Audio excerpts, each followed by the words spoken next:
So nowadays, I'm hearing more and more people say community is not utility. So today we're going to dive into this based on a discussion that I was involved in over this weekend, and I have come to the conclusion I'm going to share that with you today.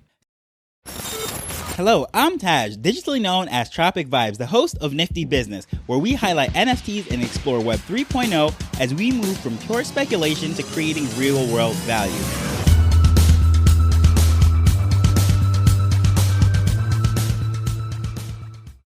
So just a little backstory about this. Obviously, this is something that has been really pushed by the NFT community. Various projects, the founders and the holders of it often say that there is great community here, and this is the utility of it. However, what is community? What is utility? I always had the personal belief and definition that I've used for community is a group of people that share an identity and association to march towards a certain goal. And when it comes to utility, I just usually substitute the word utility with benefits. So is the benefit of holding a particular NFT the community? And that's really the question at hand. However, a lot of the times when people are having these debates going back and forth and trying to settle something, it is just important to know that you're speaking about the same exact thing. So I think it's important to define the terms that you're using. I'm going to go to the dictionary. For the sake of this, I'm going to use the Merriam-Webster's online dictionary.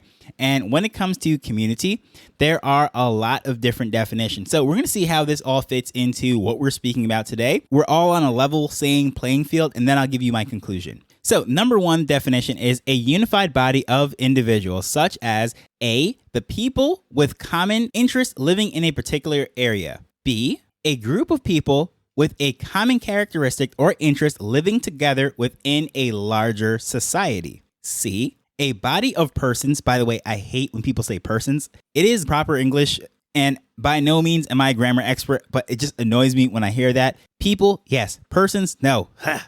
Anywho, a body of persons of common and especially professional interest scattered throughout a larger society. D, a body of persons, here we go again, or nations having a common history or common social, economic, and political interests, such as the international community. E, a group linked by a common policy. We surely don't have that with NFTs.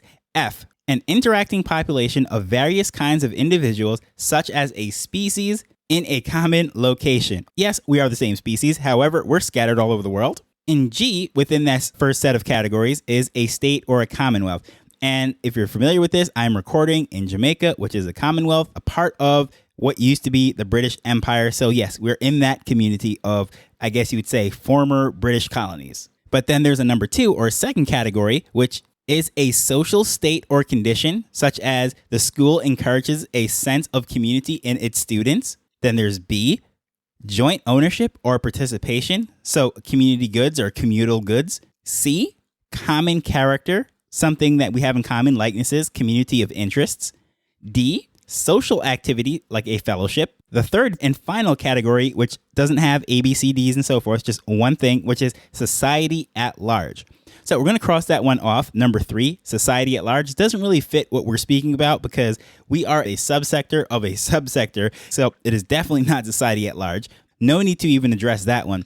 But the other ones in particular, certain areas we see as a unified body of individuals, such as people with common interest. Okay, that kind of fits into what we're speaking about here. Or a body of persons, especially with a professional interest. Okay, yeah, I can see where that is. And then under that second set of definitions, that joint ownership, as holders, we do own that property in a sense. So is that really joint ownership? I don't know. I particularly would say I own the individual one, but is this some sort of shared IP or whatever it might be? I don't know exactly if that fits into it, but let's just say a unified body of individuals and whatever it is, common interests. So number one, A is really, I would say, the best use or definition.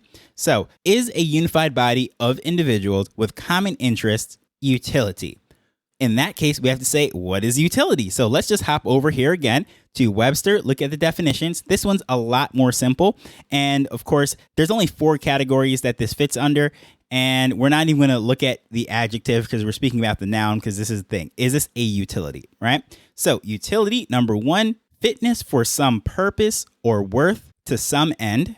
Okay, I see where that can go. Number 2, something useful or designated for use. Number 3, a public utility. which is a service such as lights, power, water, and so forth, or a piece of equipment to provide such services or comparable service.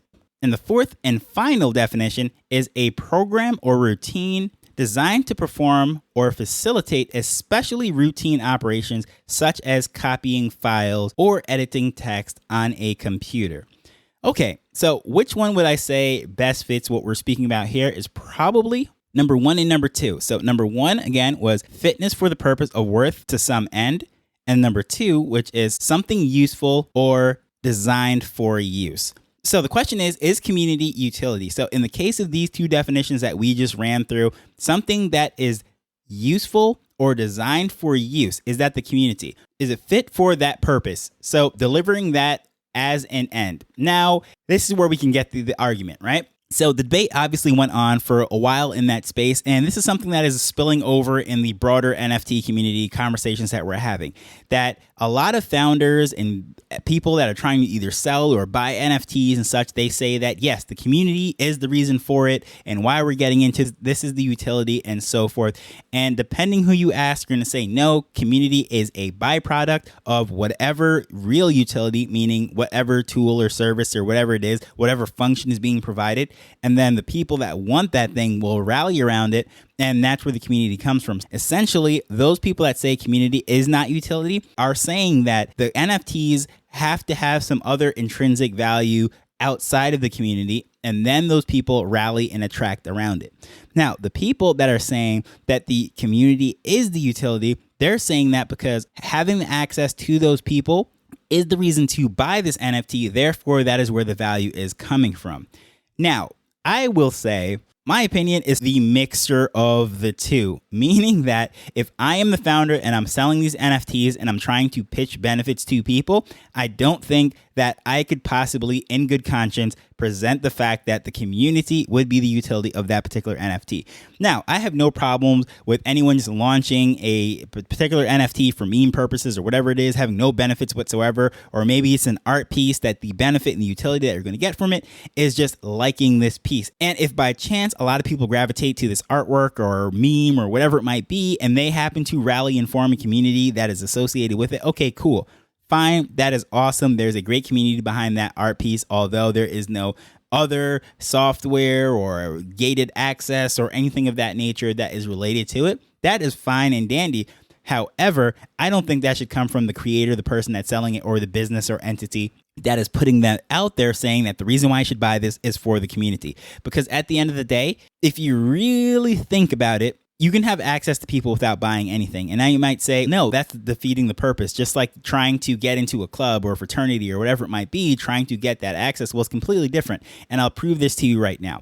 Do you speak with and hang out with anyone in particular NFT communities on Twitter that you do not own the NFTs for? Most likely you're going to say yes. You can hop into a space, you can hang out with people, and if you're really cool with people, regardless if you own their NFTs or not, guess what? They're still going to talk to you. And I can think of countless people that have been in something that really pumped and it just went through the roof and their bills came in and they said, you know what? I'm just going to take my profits now, and they tap out. Does that mean that all those people that you had a bond and a relationship with then are going to say, you know what? I can't talk to you now because you sold your NFT.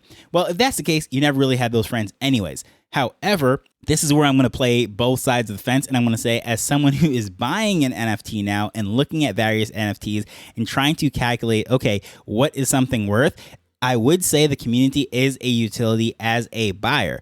Now, how could something not be a utility as the seller in the company that's putting out this NFT, but it could be as a buyer? Well, this is the example that I used in the space. If I were a lawyer or an accountant that wanted to deal with high net worth individuals that were involved in crypto, I want to specialize myself as the crypto accountant, crypto lawyer, whatever it might be. Most likely, the NFT that I'm going to get is something high end of value, such as a CryptoPunk. Now, I don't have to do that because I can just make friends with those people, rub elbows with them on X or whatever it might be. However, I will look at that as a business owner, someone who's marketing my firm, and say, you know what, this $100,000 or whatever I might put into it is just a marketing expense that I'm going to use to get into this group of people, show them that I'm here and I'm all about that. And I will just say, hey, just like I'd be spending $100,000 advertising in some other channel, I can buy this thing. Whether the value goes up or down, it doesn't matter to me. I'm just writing this off as like an advertising expense, $100,000. I'm going to get in with that community, and it is well worth it to me.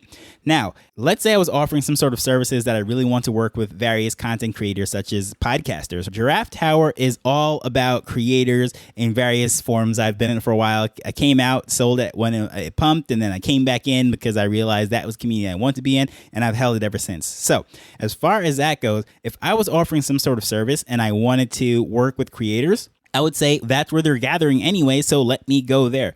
And again, I would look at it as sort of like a marketing expense or whatever it might be. I want to offer some services to these people.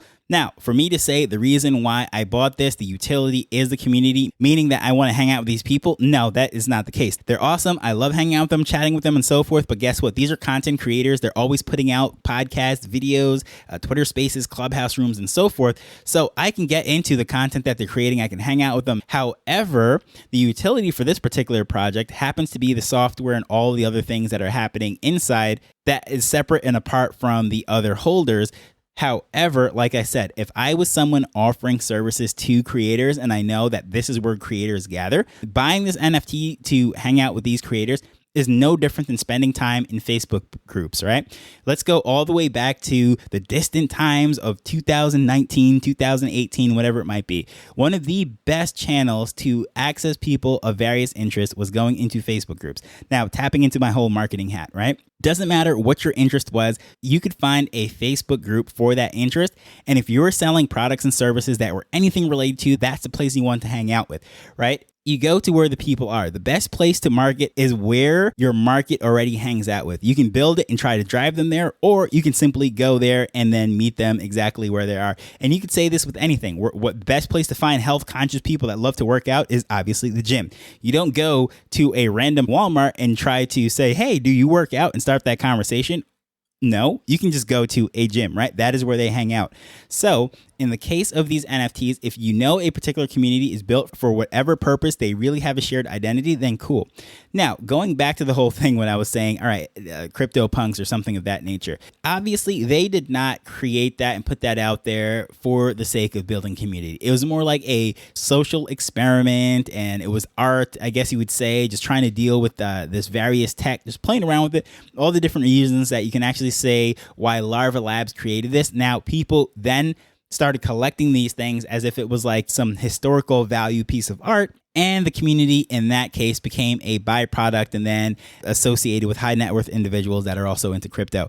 But that was not the original intent. And of course, they unloaded it to Yuga, and really there was no utility. There was nothing ever offered or benefits or anything with those particular punks. However, people created their own things. So going back to my whole statement is that it really depends. I just don't think that the creator, the company, whoever's putting this out can say that the utility for it is the community. I just don't buy it for that. I just don't think it is a good, legitimate marketing point to sell your particular NFTs on. However, someone who is buying, someone who's in the market of collecting and so forth and looking for various communities to network with, yeah, I think it is a fast track in there. And the last example that I will give is when I started creating content on Hive, which, by the way, if you're not familiar, it is a blockchain built for content and what have you. And that's just the simple way of describing it. Just think of blogs, Twitter, everything, YouTube. You can do this on Hive, and it's decentralized, all Web3 stuff. So everyone's trying to build all these various alternates, but it's already there. But anywho, so when I got onto the Hive blockchain, which by no means am I a Hive whale or established or anything, but being an NFT guy, I was like, you know what? Like, I'm going to dive into the whole NFT space. They have Splinterlands and other games and stuff that is over there, but I'm not really biggest gamer. But I was like, you know what? I'm going to have this particular Hivepunk PFP, which is your typical pixelated generated character. And I found one that I really liked. And I said, I'm going to use that to brand my profile on Hive when I'm creating content. Why did I do that? It's first and foremost to show that, yeah, I'm a part of the Hive community. And second, if I'm going to be speaking about NFTs, why would I not get an NFT for the blockchain that I'm then creating content on? It just makes sense that I'm a part of this community and I want to show that. So what was the purpose, the utility of that particular NFT? It doesn't get me into anything. It doesn't necessarily token gate anything, give me any other benefits. All it does is shows on my profile, and the only thing that it does is associate me with the community. That's it. So that is the reason why I bought it. Yes, it was cool, but it's pixelated art. It's not like a Picasso, right? It's not a work of art. I think it's absolutely cool. The one I picked out is just really unique and what have you. But needless to say, the reason I purchased this is to be a part of the Hive community. So when people say community is not utility, I disagree. But at the same time, if a founder is selling saying, hey, get this because of the community, then I will say, yeah, that's shilling. That's just false promises, snake oil salesman, and all that stuff. So I'm playing both sides. It is what it is. I gave my case for both. So whichever camp that you actually fall into, saying that community is utility or not utility, I will say I both agree with you and disagree with you at the same time, if that makes sense. But love to hear your thoughts on all this. I played both sides of the fence. But at the end of the day, that is honestly how I feel. And these are the issues that I raised in that conversation in that particular space. Love to hear your thoughts on that. Please feel free to reach out to me at Tropic Vibes on X or using the email address in the show notes. But as usual, I just want to thank you for taking time to listen to this as we're learning and building Web3 together. So until next time, later. The Nifty Business Arrow is not investment advice. It provides insights and information within the space. As with anything, please do your own research before making a decision whether you're making an investment or a purchase.